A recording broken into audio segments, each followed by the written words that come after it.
Hello guys, welcome back to my channel. তো সবাই কেমন আছো? আশা করছি সবাই ভালো আছো। তো আমিও খুব ভালো আছি। তো দেখো, সকাল সকাল মুড়ি খাবার করতে চলে এসেছি। তো আমার হাতে যখন সময় থাকে না, তখন আমি এরকমভাবে আলু তরকারি করে নিই খুব সহজেই। তো দেখো, তো আলুগুলো কেটে ভালো করে ধুয়ে নিলাম। তারপরে কুকারে আদা বাটা, গোটা জিরে দিয়ে দিলাম ফোড়নে, তেলের উপরে। তারপরে আলুগুলো দিয়ে দিলাম, দিয়ে ভালো করে ভেজে নেব। তো দেখো, আমার ভাজা হয়ে গেছে আলু।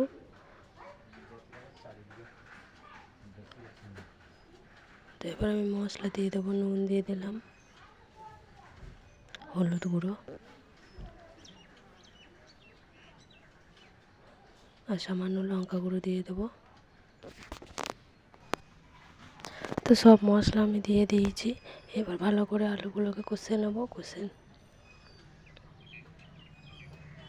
তো দেখো, মশলাটাকে ভালো করে কষিয়ে নিচ্ছি।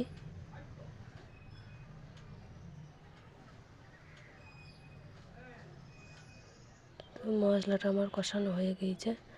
তো আমি সামান্য জল দিয়ে দেবো, বেশি দেবো না, কুকারে বেশি জল দিতে লাগে না, তো অল্প করে জল দিয়ে দেবো। দিয়ে ভালো করে মিশিয়ে নিলাম, ঢাকা দেবো, ঢাকা দিয়ে দেবো। এবার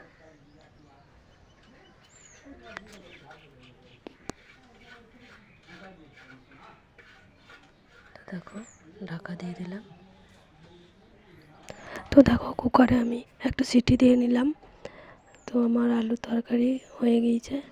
তো আজকে ভিডিওটা এই পর্যন্তই। যদি ভালো লাগে অবশ্যই একটা লাইক করো, আর যারা নতুন আছো তারা চ্যানেলটাকে সাবস্ক্রাইব করে দিও, ভিডিও ছাড়লে যাতে তোমাদের কাছে তাড়াতাড়ি পৌঁছায়। তো আজকের মতন টাটা, দেখা হচ্ছে পরবর্তী ভিডিওটা।